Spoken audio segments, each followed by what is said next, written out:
What can we do to support our children to embrace this awareness? Oh, I'm glad you still ask, because that's such an important question. And, you know, I think we're recording this in what's beginning of the GCSE week. Exam season is upon us. People have, you know, our young people have got to make decisions about next steps. And I'm certainly getting a few more inquiries at the moment from people, and it is twofold. It's from the parents who want to support their young people, and from young people who are looking for support. So really, really important question. I think listen, observe, notice. Don't assume that you know more or you know better. Just because we have some life experience, we don't have their experience. I'm really just picking up on what I said earlier. You know, what works for us might not work for them.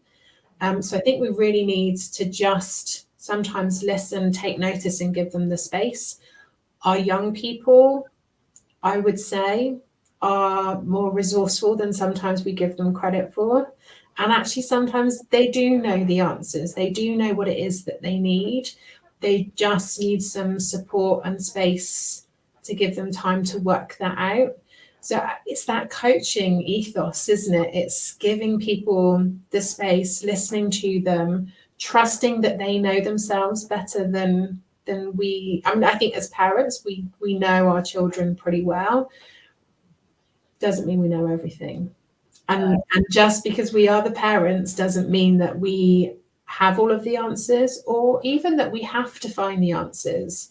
I think sometimes, you know, empowering our young people to find the answers themselves can help them to build that resilience and help them to feel more comfortable and confident in tackling life's challenges.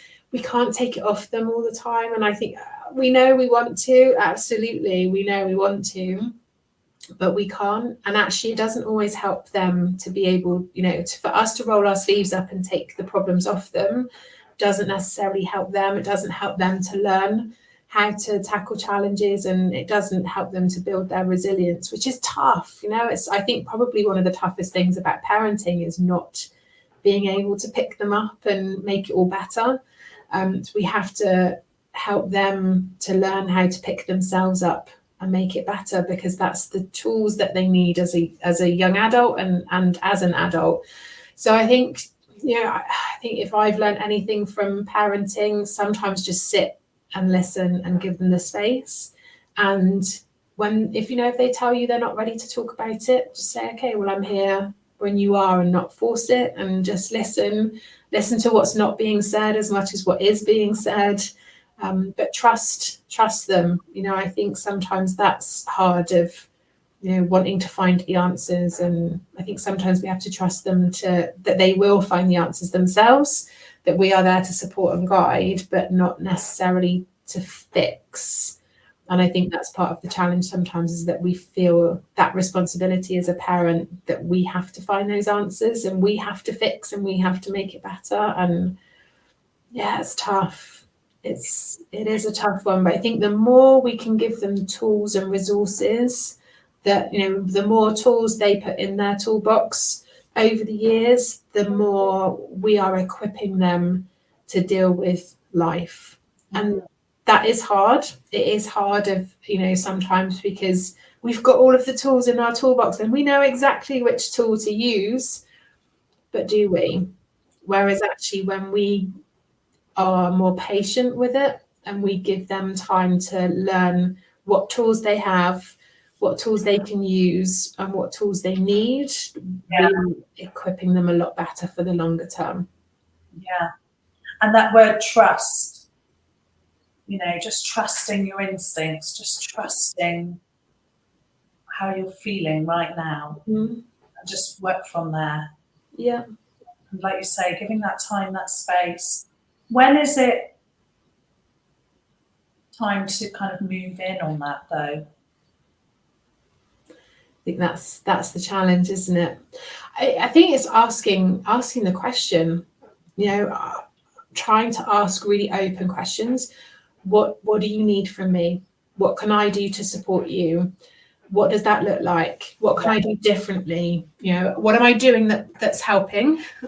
What can I do that would be even better? So it's not about a right or wrong, you know, and if you've got more than one child, the chances are you've got to be a different parent to all of your children, and all of your children will need you to be a different parent, and what a good parent looks like will be different for all of them. So that's why I stopped at one, because that it kept it simple. I worked it out for the one and stuck with it, but you know, you got more. And blended family too, so it's that challenge of, I think, just really open questions. You know, what can I do to support you? What does good support look like for you? What do you need from me? What can I do to help? And you know, my son's 21 now, and I still ask the same questions. You know, like, and sometimes I say, like, it sounds like you've got a good handle on this. What can I do to support? And quite often he'll just say, no, I'm good. I'll let you know if that changes. And other times he's like, actually, can you do this? You know, and sometimes he's like, actually, can I just have a little bit of space to think it through, and I'll come and chat with you when I think I've got it sorted out. So it's not always the same answer every time either. So I think you've just got to just ask them, what do you need? What does that look like? What does good look like? It's very similar to managing questions, isn't it? Parenting and management is very similar, of, you know, not everybody needs the same thing in the same way. And actually, sometimes that changes too. So yeah, it's difficult knowing when to step in, because my gut feeling, and again, this is based on my parenting experiences, I've stepped in when I've been asked to step in. And certainly once he got to a certain age where I've been comfortable that he has enough to be able to make that decision, or I've said, you know, actually, I think I need to step in now, and then have the conversation about what stepping in looks like.